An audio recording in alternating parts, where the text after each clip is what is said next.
We work hard, we play hard. We are gamerpreneurs. Individuals who have chosen to give up the security of a 9 to 5 in favor of getting to set our own hours, of doing the work that we want to do, and we refuse to give up the hobby that we grew up with in order to, quote, grow up. We have learned countless laws of life and sales from the games that we play, and we excel in everything we do. We see the wonder and glory in every interaction. We fit in awkwardly with the rest of the world because they don't understand our quirkiness, and we wear it as a badge of pride. We are focused, clear, and know what we want. We are gamerpreneurs, and we are taking over the world. Hey there, everybody. I'm Dr. Bradford Carlton, and welcome back to the Gamerpreneur podcast. Today, we have a very special guest with us. We have Novii. Hi, great to be here. Great to meet you. Really excited about this. Absolutely. Did I pronounce that correctly? Novii. So Novii. so it is spelled to be pronounced like the video game character Navi. Novii. Okay. That like from the spelling, from people from like the Midwest and into the other side of the country tend to pronounce it Novii. So I'll accept both. It doesn't really bother me. Okay, I I'll just go with don't want to Novii. associate with Navi. Do what you want to do. All right. Well, thank you so much for coming on. We really appreciate it. Why don't you go ahead and just begin by telling us a little bit about yourself? Well, I am a lifelong gamer and nerd, as you can tell from what's behind me, a whole mess of Dragon Ball Z stuff and everything. Um, but I've always been a huge nerd, even my sister and our childhood friends would jokingly, I mean, and I don't mean it to sound like a cruel way, because it wasn't, because I had fun with it too, but they would call me a freak, and I would finish off with of nature, so I've always been kind of eccentric out there, and not able to hide that in any way, not that I ever really wanted to.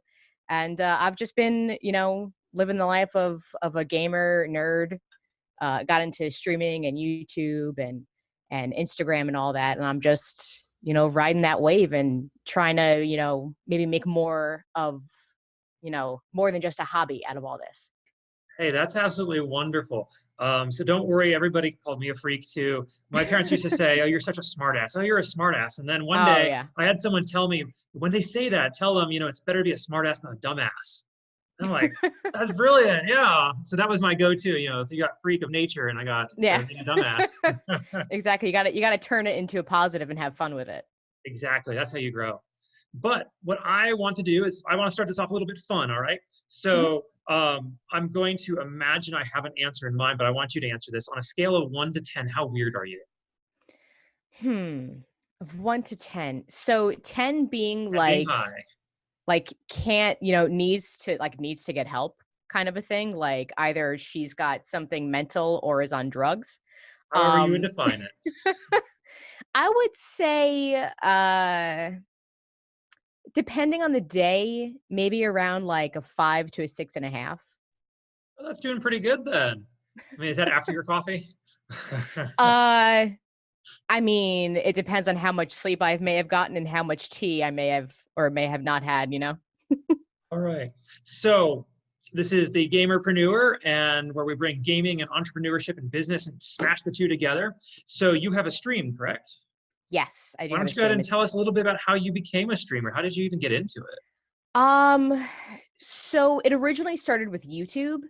I had created, which I still have on my channel. I never erased them because, it's not like I have thousands of videos on there. I need to cover up the old original stuff yet, But I started maybe 7 years ago on YouTube with some Let's Plays. I had seen people online doing that and really found that interesting.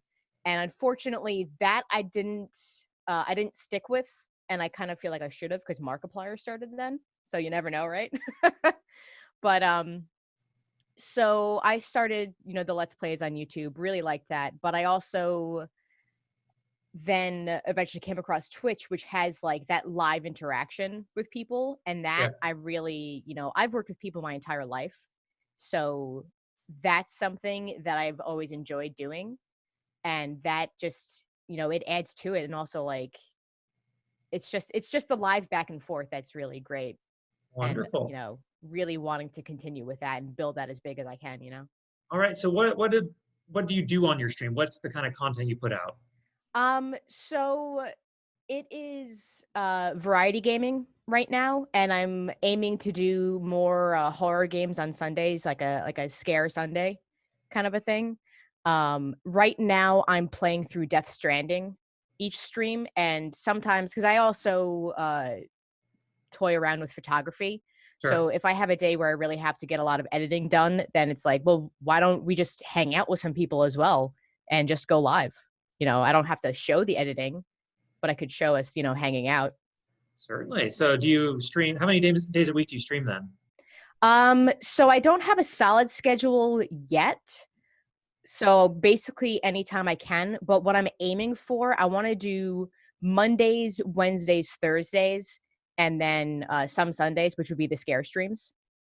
And Okay. then any other time I might, be able to when I'm not working. All right. So my vote for scary game Dead Space. I have yet to be able That's to finish it. I can't do it. I'll watch other people play it, no problem. I don't get so scared. But when you try it yourself, you're like, ah.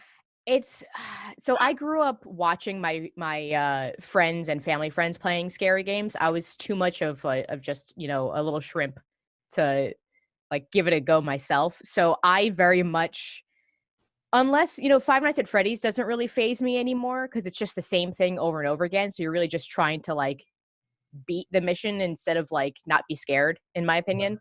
So like I still have a lot of those like raw holy crap reactions with the scary games because I haven't played enough to really why are we blurry? Hello. There we go. So yeah, that's what I'm looking forward to a lot, is just being like scared with the streams on Sundays. And then playing another game that I really enjoy that I can hang out with everyone with during the week. All right. So why don't you tell us a little bit how you began playing video games in the first place? You said you had other people around you and you were the shrimp. So like, how'd you even get into it? So I've been a gamer my entire life, just not necessarily the best. Still, it depends on the game. Like that's kind of like my shtick a little bit is, my username is Novice Gamer Girl. So a lot of the games I play, I don't necessarily care about being the best. So it's a combination of like, I really am a novice with a certain game / like I'm just rushing into things without thinking. But gaming wise, I started when I was like 3 with the NES when I got it for Christmas. So I've been gaming my entire life, but just like the more difficult or the scarier games, I would get like that backseat experience with. So I still always had games in my life, whether I could actually play the game myself or not. Sure, you better be careful. You might date yourself because I got an NES when I was about that age too. Yeah, I'm not quite as young as I might come across, but I'm not ancient either. Sure. Now, as you were growing up, did you ever like assume you'd be playing video games live for people? Like, was that ever really consideration? No, especially not with like, my father always saying like, oh, entertainment's not, it's not going to pay. You need a backup. You need a realistic thing. And, I didn't think that this would ever, You'll never be make a any money playing possibility. video games? No, Oh, no. okay. It was like only if you're like a video game tester or like making the video games. That's all that I knew about as a kid. That's exactly what happened to me. My mom printed out job descriptions for video game testers and video game programmers. I'm like, I don't want to do either of those. Those sound fun. When did it become obvious that you wanted to do this, though? Kind of when I first tried it 7 years ago. I did it for a few months, and then, unfortunately, like, oh God, how old was I then? Yeah, that's around like college is still going on and everything. So like that kind of just bumps you off, and then you come back to it. I started as a viewer who then like decided, well, this looks like fun. Like I want to, edit videos and post online. Like I'd even love to try editing for other people, and why not just try to do it all myself too? So how long did you lurk before you decided to become a player? Well, when did YouTube start? 2004, I think. Yeah, so maybe not long after that is when I started watching things. It was still pretty early on into YouTube, and where you could really find the weird things really easily. because that was most of it. And then just, 7 years ago, I decided, you know what, I'm going to spend this money that I shouldn't on this, HD PVR recorder and learn how to sync up my own audio to the game and the screen and everything. And oh, this is difficult. Let's try this again later when better That's tech comes out. awesome. So, what unique skills would you say that you've had that have kind of pushed you forward and who've got you in the limelight? Um, I don't want to. So I don't want to sound like vain or anything, but I would say me, like my personality, myself. People definitely don't come to my streams to watch me like be the best at the game or really even be able to beat it. They they come just to like hang out, chill, watch this goofy girl not know what she's doing, um, and just chat. All right, wonderful. Have you had any resources that you've had or used along the way that have helped you? Um, I would say some of my actual viewers have definitely helped. There's I gotta shout out his name, Ovidex. He's been with me since I first started on oh, what did it used to be called? It was called Hitbox is what I first started streaming on. I didn't actually start on Twitch. But he's been with me since the beginning, even through my entire 24-hour birthday stream that I did, which left me literally unable to lay on my back because you shouldn't be sitting for that long if you catch my drift. um, but they're definitely a good resource. He's answered a lot of my questions, led me to a lot of good programs to use. Streamlabs OBS is a great source, and just YouTube videos and searching things and watching other streamers and learning from others. Okay, wonderful. Now, are you doing anything to make money off of your stream? Are you monetizing it? Do you have any merchandise? Patreon? So I do have a Patreon for primarily my cosplay and alternative modeling stuff that I'm starting to get into, which is another thing that I never in a million years did I ever think I would be like posing in front of a camera or anything. Like I definitely, acting is a big thing that I've always wanted to do, but like, you think of a model as something completely different, and then, as we've progressed through time, it just the whole world is changing in every, kind of thing that you could get into. It's opening up for everybody. And I'm completely sidelining myself off the question. I'm sorry, could you repeat that again? How are you making money? How am I making money? Wow, where did I go with that? So I would love to have merch also. So I have the Patreon. I would love to try to get into some merch. I've actually written down a couple of notes on a couple of designs because I don't want to be the kind. Not that I'm not trying to hate on anyone, but I would rather it be like a sort of symbol that you could recognize rather than just like a name or a phrase. And I would just love for my stream to be able to bring in income too. I actually made money my first month ever streaming. And then when I converted over to Twitch, you realize it is so difficult. And you really have to be able to stream all the time with that. Yeah. Oh, that's fantastic, though. Great job. First month. Yeah, that was also on a smaller platform. So it was like easier to be seen. But yeah, I made like, I mean, it's not that much. It was like 250, but still like, Still, I mean, that can buy a yeah, bunch. that definitely gave me the idea of like, oh my God, this could actually do something. This could lead somewhere. And then Hitbox kind of went down this weird path and I had to go elsewhere, basically. It was just a smart move. And yeah, I've just been doing this as a hobby since then. All right. Well, let me ask you this.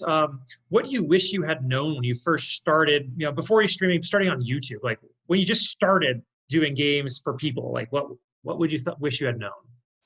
Um, I wish I had known that this could have led somewhere, like realistically. I didn't really think too much of it, so I didn't really give it like the time that I should have. But if I had known that it could, because I literally started, I think, in the same month that Markiplier started.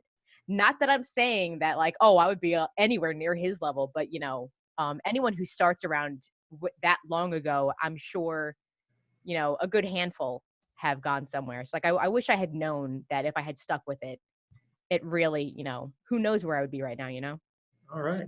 Well, how about this? Do you have any advice for people who are just getting started streaming? Don't stop. Even if nobody's in there, don't stop. And maybe if after a while, the game that you're playing might be the deterrent, it could be. So it could be the game. It could be that maybe you're not enticing enough for people to stick around, because some people enjoy just watching and not talking. Other people, they want you to chat. So like try the different styles, but stick with what makes you comfortable. Don't try to be anything that you're not, but also just don't stop even when no one's there. Like it'll pick up. Okay. So thank you so much. That's some great advice. I want to pull back a little bit, go back to you kind of as a gamer rather than a streamer. Yeah. As a gamer, what's your all-time favorite game of all time? So I would have to give that, I think, to two series, from two different like parts of my life and like big chunks. So with the PlayStation 1 and PlayStation 2, Spyro the Dragon is definitely like my all-time, like, I have, first four figure company figures that, I'm the small dragon. I like it. Yeah. And then the other all-time favorite, which I used to play the online multiplayer, literally all night until 6 a.m. every night, would be Gears of War. I was obsessed. I would annihilate. That is an amazing game. Which was your favorite? That's number 3. The first one, honestly, simply just from the experience of the online multiplayer. Like that was, it was the greatest time of my life. Like I made friends that I still talk to, that one actually hired me. So, not talking about gaming for a second, what do you do IRL? What's your like real life like? So it's not really that glamorous. I'm like a team lead, team manager for a customer support team for an online company. Okay. Yeah. Well, hey, no, that's a big deal because, part of what I'm doing here in the Gamerpreneur is I'm trying to dispel that myth that gamers are these, basement dwellers who have no ambition, no motivation, that they're just sitting there doing nothing all day, when they're real people with real jobs and, making it happen in the real world. We just have this hobby that we love. Yeah. All right. That would just be way great if we could do that as a living, right? Right. Well, some people are, and I'm trying to figure out how they're doing it so I can tell everybody too. Oh, but, yeah. Share that. Share the wealth, share the knowledge. All right. So let me come back. This is really cool. You've had some great experiences streaming, some great experiences on YouTube and gaming. What's something not necessarily gaming related, but could be, that you failed at? Actually streaming at the same time as being successful with it. Basically like staying consistent for a long enough period of time, like that kind of goes across with a lot of my life. All right. Now, to humble you a little further, what's something you're not very good at? I'm still working on the consistency, really trying a lot harder, but with having an actual office setup and a better environment, like putting yourself in a better environment, it's definitely getting there. All right, wonderful. Okay, now let's thank you so much for that. Let's pull back and kind of look at your stream, not necessarily you, but the stream itself. All right. What's something that people kind of misunderstand when they pop in for the first time? So my look has definitely thrown people from time to time. When I had way shorter hair, I would get interesting comments like, "Oh, what do you identify as?" Or, like, "What are you?" Like, and they think that I'm going to be this individual who's like easily offended, and like, they're just looking to get banned and whatnot. And then my looks now, they kind of feel like I'm more of like vapid, shallow, that I'm not really actually like a really cool, personable chick who's fun to hang out with. All right. That's decent, I guess. How about this? That's, everybody's a little weird, and if anybody's going to judge you for it, there's no point. Oh, We're yeah. all weird. Oh no, my whole life it doesn't bug me. How about this? What's the best compliment you've ever received from your chat? From my chat, my hair. Any and all hair compliments are the best because I am absolutely hair obsessed and I get bored. So it's always changing. But those, that and like them saying that, that there's something different about me that they enjoy also. Those are the best Wonderful that they notice things like that. Yeah. All right. How about this? What's the worst trolling you've ever received? I would say that it's more so like the chat gets the worst end of the trolling with my streams because it's really it's really difficult to upset me. I think my first ever trolling might have been the worst because I didn't necessarily expect it. I hadn't gotten any yet. So it was just a regular stream going on and they come in and they call me fat, which at that point I was a little bit heavier. But stuff like that, normally doesn't bother me, but I guess because I was just so caught off guard. But they'll come in and say like the weirdest, craziest things, but like I respond to the trolls like it's a normal conversation. I don't get offended by it. It really doesn't bother me. But then there's the people in my chat who just want to have, normal, regular conversation and watch the game and not have these annoying people in the background. So I think like they really get the worst of it when it's just the incessant, like weird, pervy, like weird to be weird comments, they're trying so hard. And how do you deal with those guys or girls? Yeah, who knows what they actually are, but they're probably mostly guys. You said that, not me. Hey, it's my opinion. That's not yours. But like I said before, I basically respond to them like it's a normal conversation. I like to throw people off that way, whether it's on my streams or like my boss in real life. That was definitely one of my favorite things to do is just, they're saying all this like crazy, inane things and you just respond normally. Like, I can't say it because it's explicit. Okay. Which is kind of funny because I've heard your stream before. Oh yeah. But like, I don't know. I treat it like a normal conversation unless, certain things that really shouldn't be spoken about are spoken. Then then the hammer will come down. Okay. Now, pulling back just a little bit further beyond your stream, kind of what's the community of streamers like? It's definitely one of my favorites.